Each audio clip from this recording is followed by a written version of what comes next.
on the News Channel 5 network. This is Sportsline.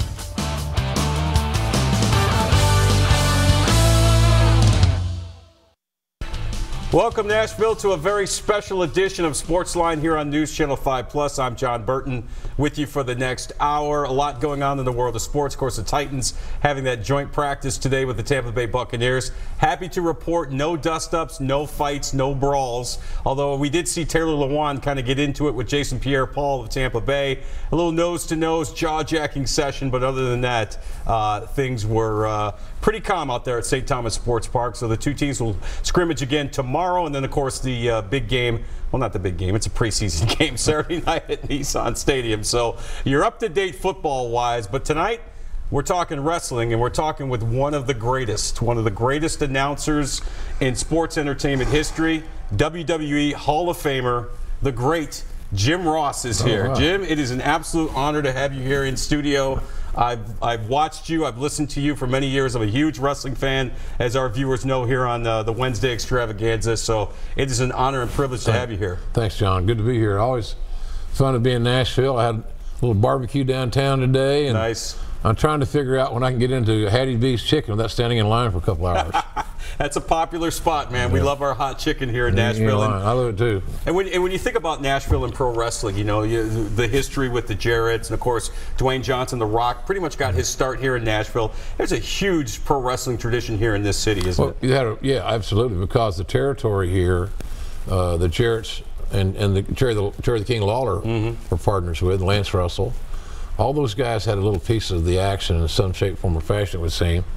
But it was very successful, and some of the biggest stars, you know, Hulk Hogan started in this in the Tennessee area, you know, largely got a break here. So that weekly television show that got massive ratings, that there's not a station in Nashville today that wouldn't love to have those ratings. Oh my goodness! Because if ratings is your bottom line, then that's the bottom line. So they did really well there, and they're just a tradition, and because they're on network television so many years, that legacy just kept transferring from generation to generation. Sure. Because everybody had access to that particular vehicle. Now it's a log on and you know, dial in or whatever. I got a new phone the other day, and I was a new iPhone 10 to show you a big brag, you know. Here we go. There you go. All right. All right. Yeah, golf clap for you. Oh yeah. There's more to the story, John, than meets the eye. But for 2 days I was trying to figure out from Google how to get my passwords all in there. So then I finally found this app where you can, are you trying to log in? You hit yes, and it logs you in. Yeah. Oh, I didn't know that. You know, I'm an old timer, man. I never mastered setting my DVR. So, you know what? That took me a long time to figure out how to do. Like, I'm not going to say. I'm embarrassed to say how long it took me to actually figure out how to program a VCR. And by the time I did that, DVDs and DVD players became popular. Yeah. So I'm like yourself. I'm a little behind the times. It takes me a while to catch up. Yeah, I'm a little slow, to be honest with you. Being a bright guy is kind of a gimmick. Well, listen, it is great to have you here. You have so much going on. You're going to be at Zany's tomorrow with Jerry the King Lawler, right? Yeah, yes, sir. Doing a little show. Tell us about that. Well, you know, I've been doing these stand-up shows. I'm not a comedian. I'd like to think I'm a humorist at times. Sometimes we get lucky and we get a few laughs. That's kind of the goal. But Jerry and I, now that we're neither in the full rotation, shall we say, in WWE, decided that we've got some weekends we can do some things, or some weeks. So that's kind of what we're doing. We have great chemistry. Always have. Well, I mean, legendary Monday Night Raws with you and Jerry the King. And we're lazy on prep. So we just go out and do it. Yeah. But our first official thing is going to be tomorrow night. Hopefully the first of many at Zany's. VIPs at 5:30. And it's kind of a cool experience. If you're a wrestling fan and you watch Jerry the King all your life, or at various times in your life, or he was your dad's favorite, or whatever, or you've seen old JR on TBS or WWE, wherever it may be, here's a chance these VIPs come out, and it's a meet and greet, photo ops, sign the swag. You know, it's just a neat opportunity to interact. And I think we only sell 75 of those tickets, so it's not like you're going to be in line for a week, right? Or you just get passed through and we all look down. I just did the London Comic Con. I was looking at some of those big celebrities are trying to regain some sort of validity. they hadn't been in the movies, in other words, since the 80s. And they're just signing their name and not even gaining eye contact with their. Yeah. That's bad business. Especially for wrestling fans, right? We want to have that interaction. Yeah. They deserve it. Right. And look, to be a wrestler, I think to myself, you can make a great introduction. Wrestling's a topic tonight, whatever. I'm thinking, I wonder how many people said, nope, I'm out. I'm out. Because the generalized, it's all the same. And the business has changed. As WWE is a publicly traded company. The product is different than it was when Jerry Jarrett and Jerry Lawler and Jackie Fargo and all those cats were going crazy here in Nashville every week. Every week. Can you imagine a live sporting event or live theatrical production, whatever you want to call it? Right. It's every week. Yeah. And there's something different about it every week. It's episodically produced. And that's what I think is kind of cool about our business, is that it's halfway vaudeville, it's halfway burlesque, right? And it's it's sports with so-so actors doing their own stunts. And some of the actors are really good. They're really good. Obviously we've seen them all come through here. So I think it's just a interesting genre all the way around, and the changes that are in the evolution of it. And I'm glad I'm still in the hunt. I'm still in the game a little bit. Is that to see how it evolves. And so you and Jerry, what will you guys do? Just like kind of tell old stories, take questions? Yeah, well, no, neither of us have a monologue. Okay. And neither of us, even though he's very funny and very quick-witted, I always thought he was a star of our team, and I still believe that. We'll take Q&As, and we don't vet them. We don't see them written down. Just here's raise your hand. Yep. Boom. Yeah. So whatever comes out of their mouths is cool. and nothing's off limits. Right. So there's got to be questions, and I've always said this in our little shows we do, and the shows I've done. I just got coming back from, I did 5 shows in 6 days in 3 countries. Wow. About a month ago. We were joking before we came on the air. You're busier now than when you used to work for Vince. Yeah, the money's not quite as good. So then I went back 2 weeks ago to the London Comic Con. So I'm staying busy as I want to be. I'm being funny here, or trying to be. I'll say that for tomorrow night. But the business is changing by the day. I had $8 WWE stock. It's now selling in the 70s. I don't know. Is that fake money? I don't think so. That's real money. So I've had a blast with it, John. It's been good, and I'm glad to be sitting here talking to a wrestling fan. Well, the thing about it is wrestling fans, Jim, love you because you provided us with so many great moments, and you made those moments come to life, because I think we all know the cat's out of the bag.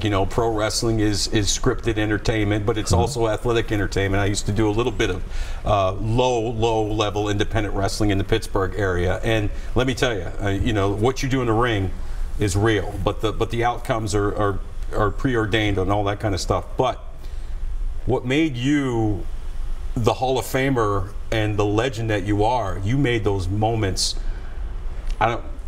I'm going to say seem real, but feel real. You know what I mean? Like when Taker threw Mick off the top of the Hell in the Cell, I mean, that was a real reaction. 20 years ago. That was not a scripted reaction. No. You didn't know that was coming, did you? No.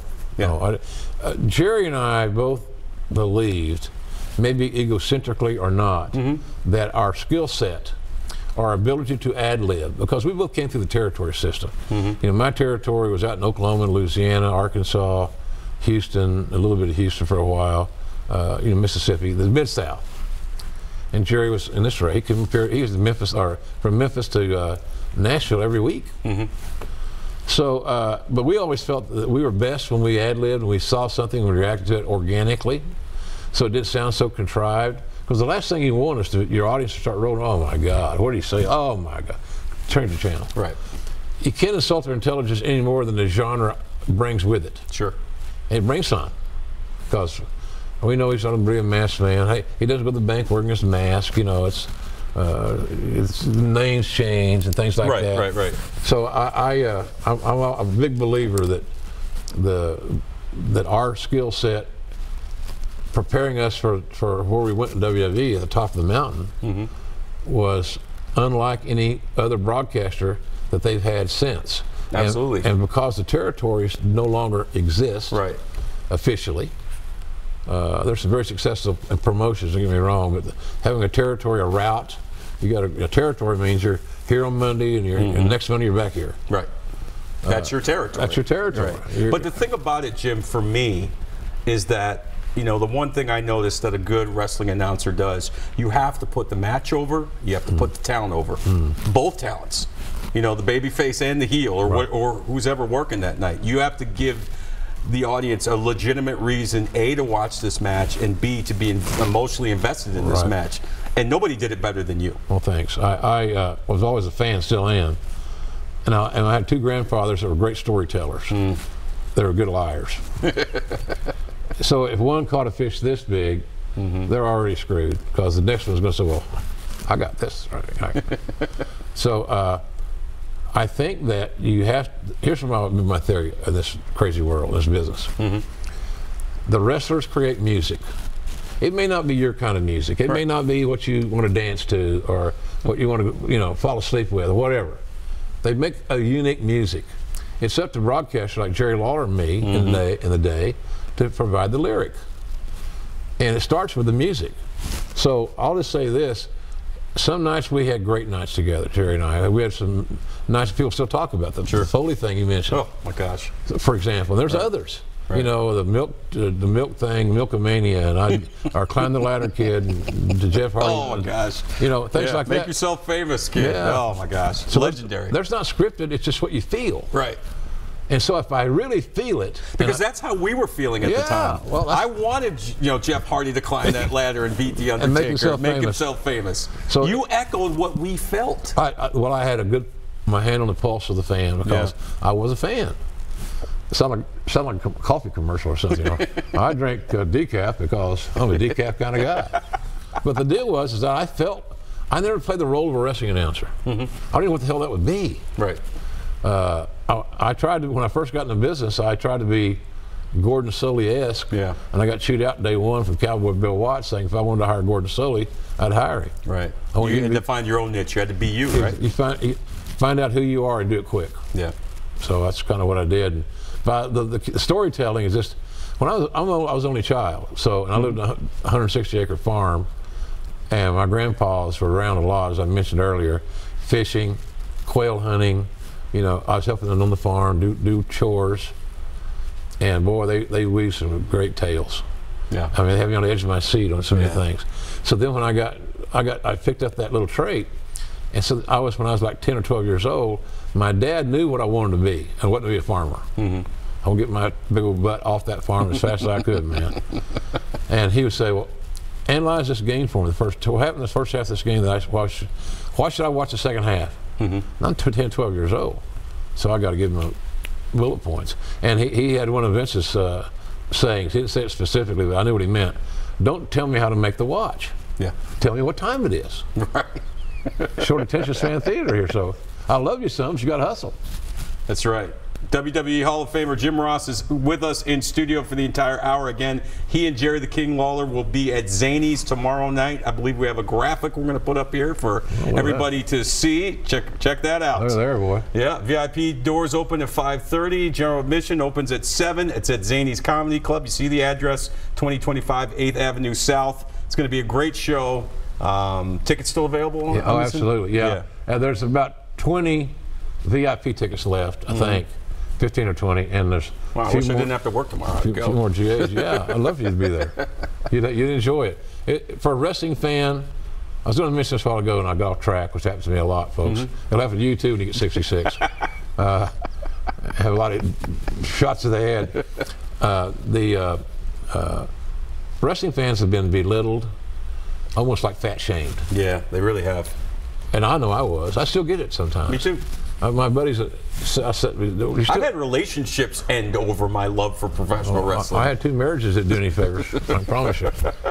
So I'm not blaming the wrestling business, but my passion for it and my workaholic nature didn't do me any favors in the matrimony department. Yeah. It wasn't until I met my wife, Jan, who got killed last March at 17, that I finally found somebody that shared my passion for that. And when you're in that business, it's not a job, it's your lifestyle. Yeah.